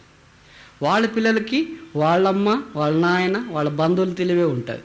కనుక వాళ్ళ పిల్లలు దెబ్బలు తింటారని నీ పిల్లలు కొడితే నువ్వు కొట్టించుకున్నావా? నీవెంత సున్నితమో నీ పిల్లలు అంత సున్నితం. నీకెంత తెలివి ఉందో నీ పిల్లలకి అంత తెలివి. నీకు అస్సలు తెలివే లేదనుకో, 10వ తరగతి ఫెయిల్ అయి పెళ్లి చేసుకున్నావు అనుకో. చెప్తున్నా, మీరంతా చాలా మంచిలు, నాకు తెలుసు బాగా. నిజమే, నీ పిల్లవాడు మంచి స్టేట్లో ఫస్ట్ ర్యాంక్ రావాలా, ఎంసెట్లో ఫస్ట్ ర్యాంక్ రావాలా, తర్వాత ఇంజనీరింగ్లో ఫస్ట్ ర్యాంక్, గేట్లో మంచి పర్సంటేజ్ రావాలా అని మనం అనుకోవడం అపోహ.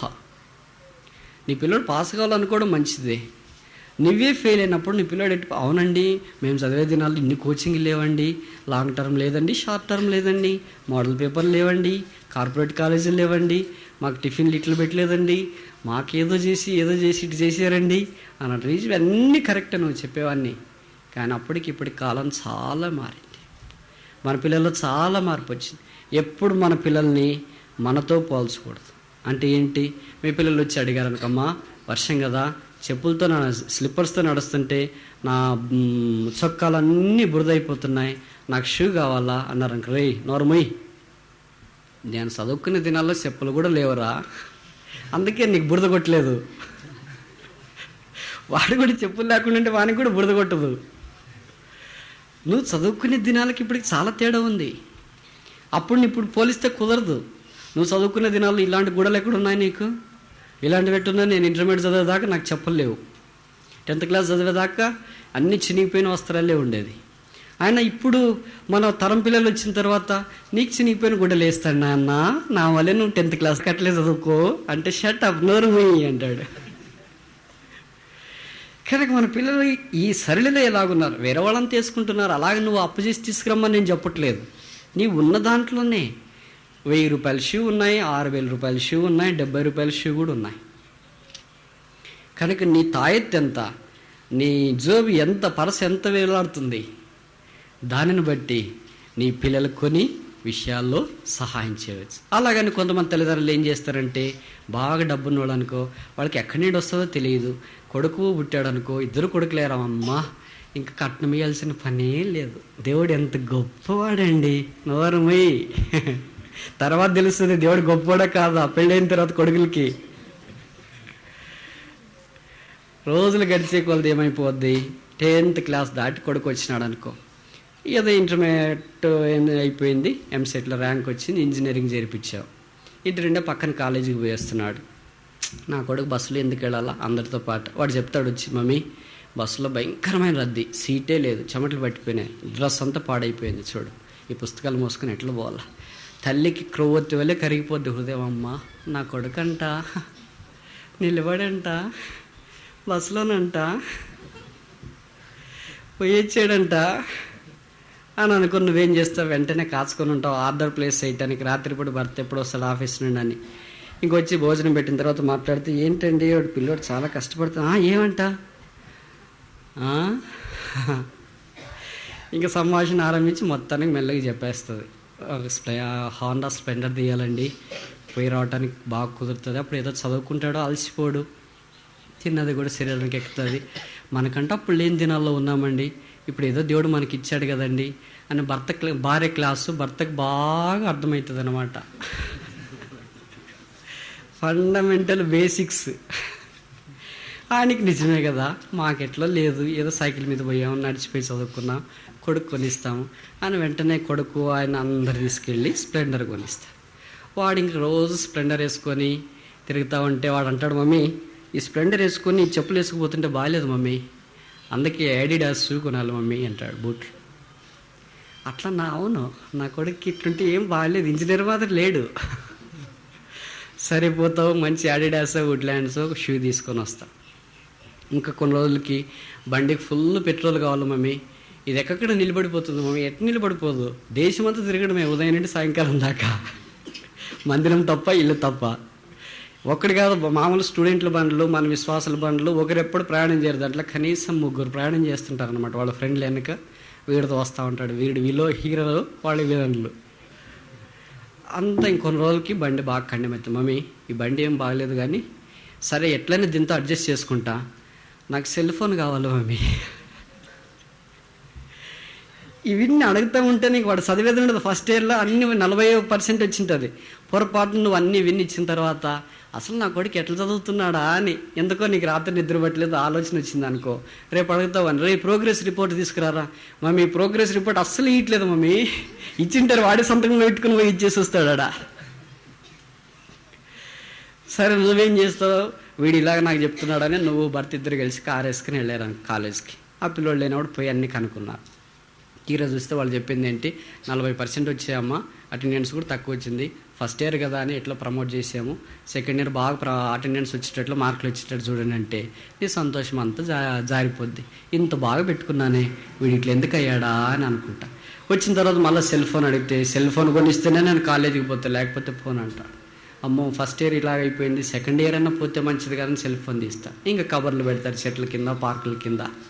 ఇట్లా 3 years 4 years గడిచిపోతే సర్టిఫికెట్ లేకుండా ఇంట్లో వచ్చి కూర్చుంటే అప్పటికి సెల్ ఫోన్ పాడై ఉంటుంది, బండి పాడై ఉంటుంది, జీవితం కూడా పాడై ఉంటుంది. ఏం చేస్తావు అప్పుడు? ఏ వయసులో ఏది తీయించాలో అదే తీయాలి, ఏ వయసులో ఎంత సౌఖ్యం ఉండాలో అంతే సౌఖ్యం ఉండాలి. నిజమే, అన్నీ కలిగి ఉన్నప్పుడు కొంతమంది వాటిని భద్రంగా కాపుదలు చేసుకునే వాళ్ళు ఉంటారు, కానీ 99% వయస్సు అలాంటిది కనుక అవి ఎట్లయినా దుర్వినియోగం చేయబట్టడానికి ఇష్టం ఉంటుంది. బండి అయినా, సెల్ ఫోన్ అయినా, గుడ్డలైనా, పుస్తకాలైనా, నువ్వేదైనా తీసి 99% దుర్వినియోగం అయింది. కానీ గుర్తుంచుకోవాల్సింది ఏంటంటే నీ ఆసక్తి ఎలా ఉండాలా, జ్ఞానానుసారమైన ఆసక్తిగా ఉండాలి. ఇప్పుడు నా పిల్లవానికి, నా కూతురికి, నా భర్తకి, నాకు, ఇతరులకి ఇది అవసరమా కాదా, ఇది జ్ఞానయుక్తమైందే కాదా? ఈ ఆసక్తి ద్వారా మనము మన వ్యక్తిగత కుటుంబ సంఘ జీవితాన్ని కట్టుకుంటూ ఈ గొప్ప పనిలో పాలు పొందగలం. ఆఖరిది 5వది చూస్తాం, ఆ మాట చదువుకొని ముగిస్తాం. కొరింథీయులకు రాసిన 2వ పత్రిక 11వ అధ్యాయం 2వ వచనం, దేవాసక్తితో మీ యెడల ఆసక్తి కలిగి ఉన్నాను, ఎందుకనగా పవిత్రురాలైన కన్యకనగా ఒక్కడే పురుషుని కనుక క్రీస్తుకు సమర్పింపవాలని మిమ్మల్ని ప్రదానము చేసి. 5వది ఆఖరిదేంటి? దేవాసక్తి. ఇది ఆఖరి మెట్టు. ఈ దైవాసక్తి మనల్ని ఏం చేస్తుందంటే, క్రీస్తుతో మనము ప్రధానం ఆత్మీయంగా చేయబడిన కారణం చేత క్రీస్తు కొరకై సిద్ధపరచబడిన పెండ్లి కుమార్తెనుగా మనల్ని తయారు చేస్తూ వస్తుంది. పెండ్లి కుమార్తె సిద్ధపడేటప్పుడు రోజు రోజుకి సిద్ధపడి తగ్గిపోద్దా పెరిగిపోద్దా? పాతకాలం వాళ్ళకైతే తగ్గిపోద్ది, కొత్త కాలం వాళ్ళకి పెరుగుతుంది. ఒకరోజు నందిపాడులోని బ్యూటీ క్లినిక్కి పోతారు, ఇది బాగాలేదని గుంటూరుకి పోతారు, ఆ తర్వాత హైదరాబాద్కి పోతారు. పోను ఏంటంటే వారి యొక్క సిద్ధపాటులో పెరుగుదలే మనం చూస్తాం. కనుక మన క్రైస్తవ జీవితం కూడా ఇలాంటిది. మనం అంతకంతకు రోజులు గడిచే కొలది పెరుగుతూ రావాలి. దీన్నే అపోస్తలుడైన పౌలు ఏమన్నాడు? దేవాసక్తి. ఈ దేవాసక్తి మనకు లేదు అంటే పెరుగుదల లేదు అని అర్థం. పెరుగుదల లేదు అంటే ఏమని అర్థము? అమ్మ ముగిస్తాను తల్లి. పెరుగుదల లేదు అంటే ఏమని అర్థము? దేవాసక్తి లేదు అని అర్థం. కనుక నీ ఇంటిని గూర్చిన ఆసక్తి నన్ను భక్షించుచున్నది. 5 రకాలైన విషయాలు మన జీవితాల్లో ప్రాముఖ్యం. మొదటిది ఏంటి? ఆసక్తి. రెండవ మెట్టు ఏంటి? అత్యాసక్తి. Very good. మూడవది ఏంటి? విశేష ఆసక్తి. నాలుగవది ఏంటి? జ్ఞానానుసారమైన ఆసక్తి. ఐదవది ఏంటి?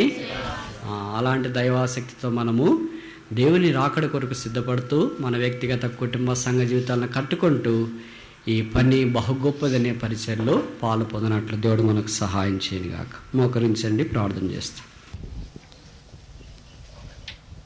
ప్రేమగల తండ్రి, జీవము కృప కనికరం గల దేవా, మీ ఘనమైన మహిమగల గంభీరమైన నామమును బట్టి మీకు నా వందముల స్తోత్రము చెల్లిస్తుంటున్నా. ఈ సాయంకాల వేళ మరోసారి నీ పాదసంలో మోకరించిన నిజముగా ప్రభువా, నేటి దినాల్లో మీరు మాకు ఏది అవసరము, ఏది అనవసరము, ఏది మాకు యోగ్యమైందో, ఏది యోగ్యమో కానిదో, ఏది చేయొచ్చునో, ఏది చేయకూడదు, ఏది చూడవచ్చునో, ఏది చూడకూడదు, ఏది తినవచ్చునో, ఏది తినకూడదు, ఏది వినాలో, ఏది వినకూడదు. మరి ముఖ్యంగా ప్రభువా, మీరు మా గమనంలో తీసుకొచ్చిన మీ లేఖన భాగాలను బట్టి నీ స్తోత్రములు. ఏలియా గారి మీరు మా గమనంలో తీసుకొచ్చారు. అతడు ఆసక్తితో ప్రార్థన చేయగా వర్షము భూమి మీద కురిసిందని చెప్పారు. నిజముగా తండ్రి, ప్రార్థనా జీవితం గురించి నీ దాసుడు వివరిస్తూ వచ్చినాడు. మా జీవితాల్లో కూడా మేము అనేక సార్లు ఉపవాస ప్రార్థనలు, ఇంకా మరి సంఘ ప్రార్థనలు, వ్యక్తిగత ప్రార్థనలు, కుటుంబ ప్రార్థనలు చేస్తుంటున్నాం. నాయన, మాకు అనేక సార్లు జవాబు రావట్లేదు. ఆ కారణము మేము ఎరిగి ప్రార్థించేవారుగా ఉండాలని చెప్పినాం. నిజంగా తండ్రి, అతి ఆసక్తి ప్రభా, అనవసరమైన ఆసక్తి ఉంటుంది ప్రభా. ఈ రీతిగా తండ్రి 5 అంతల యొక్క అనుభవాన్ని మీరు మాకు నేర్పిస్తూ వచ్చారు. దైవాశక్తి నిజంగా ప్రభా, దైవాశక్తి ప్రభా దైవత్వాన్ని దేవా పరిపూర్ణము చేస్తుంది నాయన. దేవా విశ్వాసిని విశ్వాసములో నడిపిస్తుంది, బలమైన సాధనముగా నడిపిస్తుంది దైవాశక్తి. దైవ తండ్రి, జ్ఞానానుసారమైనది నిజంగా ప్రభా. అనేక పర్యాలు మా జ్ఞానము మా పిల్లల విషయంలో, కుటుంబ విషయంలో నాయన, ఇరుగు పొరుగు వారి విషయంలో, భర్త విషయంలో, భార్య విషయంలో ఎన్నోసార్లు పొరబడి మీ నామానికి అవమానకరంగా ప్రవర్తించిన వారుగుంటున్నా నాయన. ఇప్పుడు మాతో మీరు మాట్లాడుతూ వచ్చిన మీ దైవ లేఖను బట్టి, మీ దాసుని నిలబెట్టుకుని ప్రభా ఇచ్చిన వర్తమానాన్ని బట్టి నీకు స్తోత్రములు.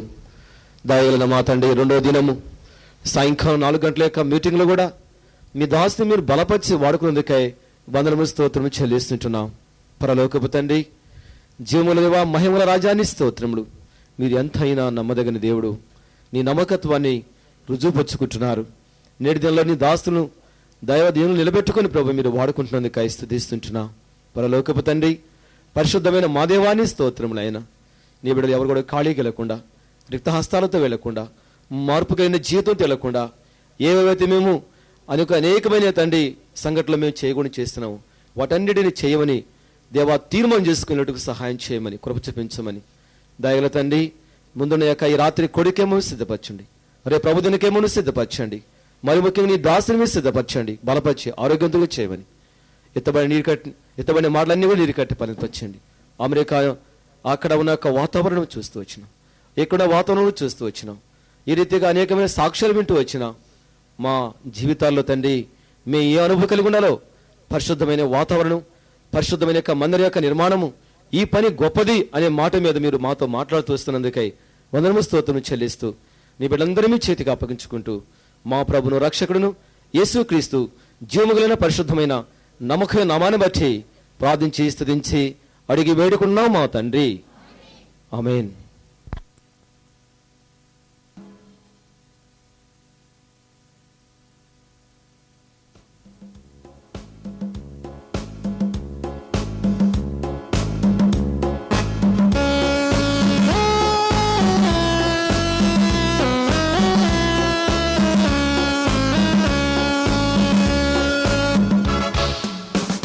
నీ సాక్ష్యము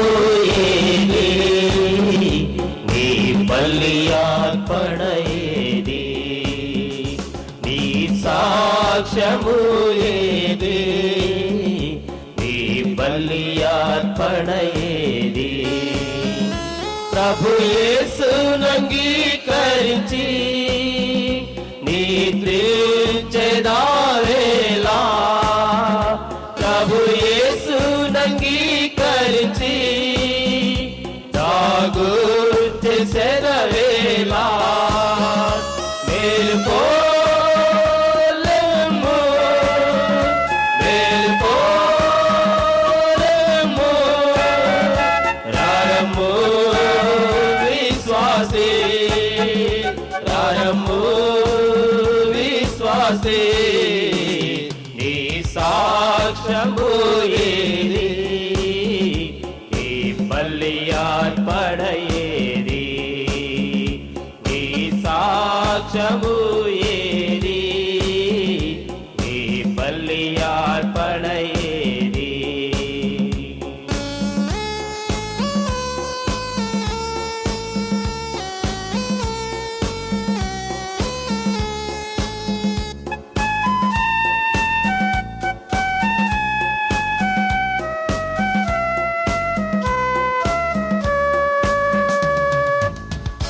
అపోస్తలుల కాలమందు ఉపద్రవముల ఒత్తిడిలో, అపోస్తలుల కాలమందు ఉపద్రవముల ఒత్తిడిలో అన్నిటిని సాయించుచు, అన్నిటిని సాయించుచు ఆత్మలాదాయము చేసిరి, ఆత్మలాదాయము చేసిరి, నీ సాక్ష్యము ఏది, నీ బలియార్పణయేది, నీ సాక్ష్యము ఏది, నీ బలియార్పణయేది.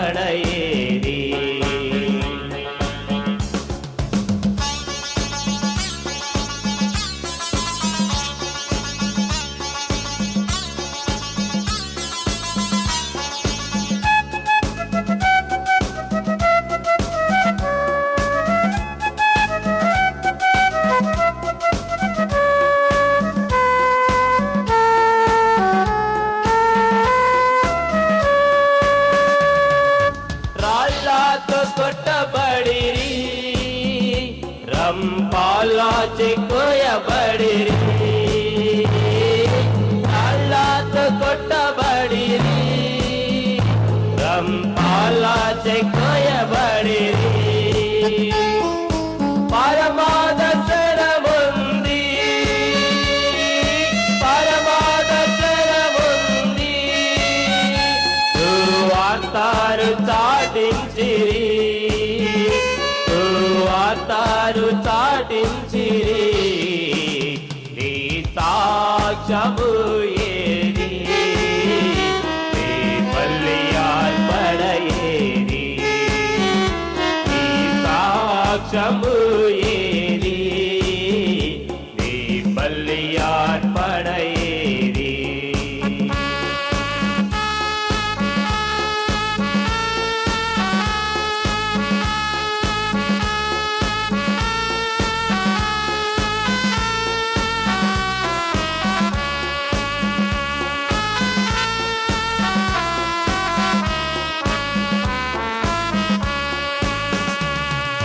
కొరడాతో కొట్టబడిరి, చెరసాల ఎంచబడిరి,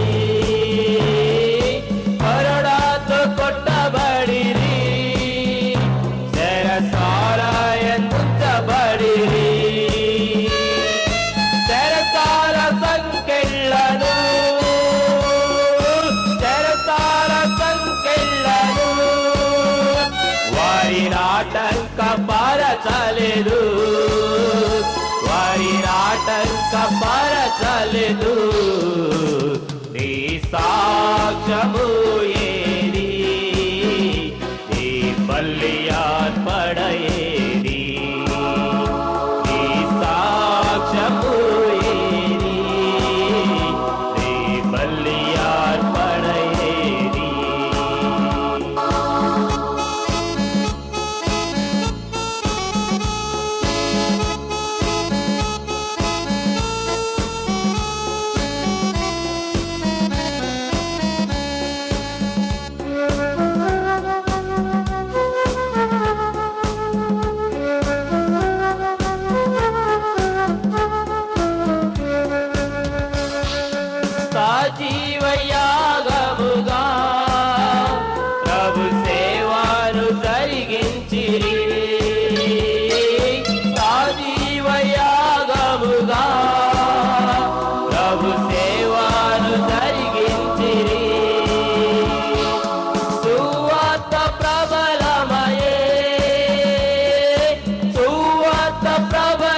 తప్పించబడే నీ సాక్ష్యము ఏది నీ బలి అర్పణ ఏది నీ సాక్ష్యము ఏది నీ బలి అర్పణ ఏది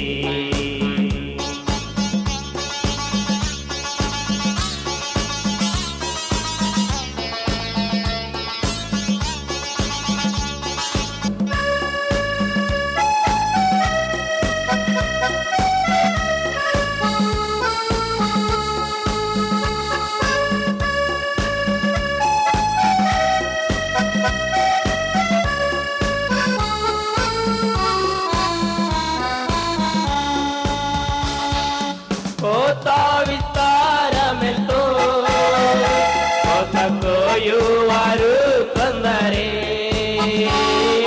కొత్త విస్తారమెంతో కొత్త కోయువారే కొందరే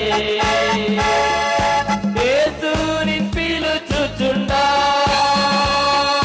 యేసుని పిలుచుచుండా జ్యోతి వేసెలవ ప్రభు పిలుపున్ జ్యోతి వేసెలవ ప్రభు పిలుపున్ నీ సాక్ష్యము ఏది నీ బలి అర్పణ ఏది నీ సాక్ష్యము ఏది నీ బలి అర్పణ ఏది ప్రభు యేసునంగీకరించి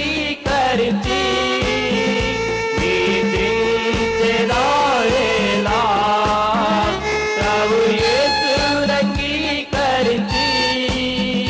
త్రాగు చేసేదవేళ మేలుకో లెమ్ము మేలుకో లెమ్ము రారము విశ్వాసి రారము విశ్వాసి ఈ సాక్ష్యము ఏది ఈ బలి అర్పణ ఏది ఈ సాక్ష్యము ఏది ఈ బలి అర్పణ ఏది ఈ బలి అర్పణ ఏది ఈ బలి అర్పణ ఏది